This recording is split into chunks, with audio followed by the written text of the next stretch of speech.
ကျွန်တော်ရေချိုးနေတော့မျက်လုံးဖွင့်လိုက်တဲ့အချိန်မှာတော့ရေချိုးကန်ပေးမှာကြားတကောင်ဝင်နေတာကိုတွေ့လိုက်ရတယ်ကြောက်လန့်သွားပြီးရေကန်နဲ့ချက်ချင်းဝင်လိုက်တယ်ကြားကမမြင်ပါစေနဲ့လို့ဆူတောင်းနေပေမဲ့အသက်ရှူထုတ်လိုက်တဲ့ပူပေါင်းတွေကကျွန်တော်နေရာကိုဖော်ထုတ်လိုက်တယ်အခြေအနေမကောင်းတော့တာနဲ့ရေချိုးဆက်ပြားရည်ကိုယူပြီးကြားရဲ့မျက်လုံးပေါ်လိမ့်ပစ်လိုက်တယ်ပြီးတာနဲ့ရေချိုးကန်ထဲကနေအမြန်ပြေးထွက်လာခဲ့တယ်ဒါပေမဲ့တကားဖွင့်လိုက်တဲ့အချိန်မှာတော့နေရာတင်ရက်သွားရတယ်အပြင်ဘက်တစ်ခုလုံးမှာကြားတွေပြည့်နေခဲ့တယ်အပေါ်ထက်ကိုအလောတကြီးပြည့်တက်ရတော့မယ်လို့တွေးနေတော့ကြားတကောင်ကကျွန်တော်စီခုံအုပ်လာတယ်လှည့်ပြေးလိုက်တော့အဲ့ဒီဘက်မှာလည်းနောက်ထပ်ကြားတကောင်ရှိနေပြန်တယ်ကျွန်တော်တင်မောဘောကလမ်းကျန်းတစ်လျှောက်ဂယုတစိုက်တွားပြီးအဝတ်တစ်ထည်နဲ့ကိုဖုံးကွယ်လိုက်တယ်ဒါပေမဲ့ကြားရဲ့အနံ့ခံနိုင်စွမ်းကအရန်ကောင်းလုံးတော့အဝတ်ကိုချက်ချင်းဆွဲဖြစ်တော့တယ်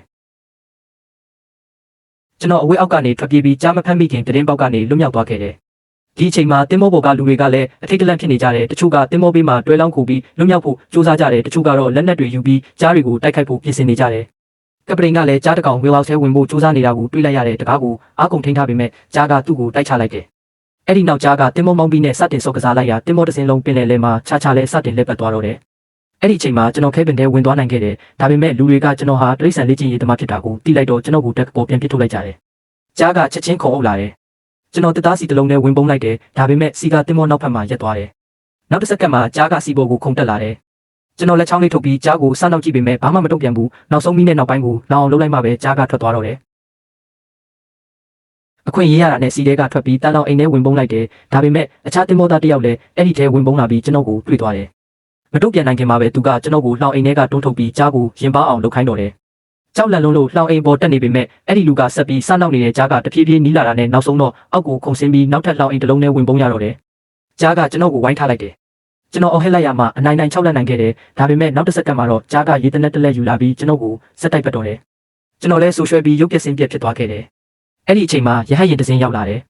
ကျွန်တော်ဆရာသမားကကောင်းကင်ကနေကျိုးနဲ့ဆင်းလာခဲ့တယ်အားလုံးကကဲတင်ရေးရောက်လာပြီလို့ထင်ခဲ့ကြပေမဲ့ကြားတွေကသူ့စီဝိုင်းအောင်သွားကြတယ်ကျိုးလီကားကိုဖက်တွေ့ပြီးဆရာသမားရဲ့ဘောင်းဘီကိုပါဆွဲပြစ်ပစ်လိုက်ကြတယ်ဆရာသမားလည်းရဟတ်ရင်ပေါ်ပြန်တက်ပြီးကျွန်တော်တို့ကိုထားခဲ့ကထွက်ပြေးသွားတော့တယ်ရဟတ်ရင်ကအဝေးကိုပျောက်ကွယ်သွားတာကိုကြည့်ရင်ကျွန်တော်စိတ်ပြက်အားငယ်သွားခဲ့တယ်ဒီအချိန်မှာတင်မောဘောကအမျိုးသမီးတစ်ယောက်ကအပြင်ဘက်ဆူညံတန်တွေကိုကြားပြီးကေဘင်ထဲကထွက်လာဖို့ကြိုးစားတယ်ဒါပေမဲ့တကားပိတ်နေတာကြောင့်တင်းပေါက်ကနေထွက်ပြေးရတယ်တက်ကပေါ်ရောက်တာနဲ့ကြားတွေကသူ့မောက်ကိုပြစ်မှတ်ထားလိုက်ကြတယ်တင်မောသားတစ်ယောက်ကကယ်ဖို့ပြေးလာပေမဲ့ကြားတွေကိုမရှင်နိုင်ဘူးအမျိုးသမီးကဝင်ကူရင်းကျဲလောင်စွာအော်ဟစ်လိုက်တယ်တင်မောသားကပြန်လှည့်ကြည့်လိုက်တဲ့အချိန်မှာတော့အံ့ဩစရာမြင်ကွင်းတစ်ခုကိုတွေ့လိုက်ရတယ်